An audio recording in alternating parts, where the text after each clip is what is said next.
Jemi këto tek varrezat e Arbërisë në Prishtinë ku janë gjetur disa mbetje mortore që dyshohen se i përkasin luftës së fundit në Kosovë.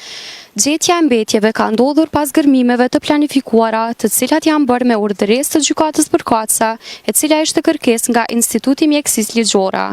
Në vendin e ngjarjes ndodhen njësitë e policisë së Kosovës, zyrtar të EULEX-it, si dhe mjek të Institutit të Mjekësisë Ligjore, të cilët po koordinojnë procesin e zhvarrosjes.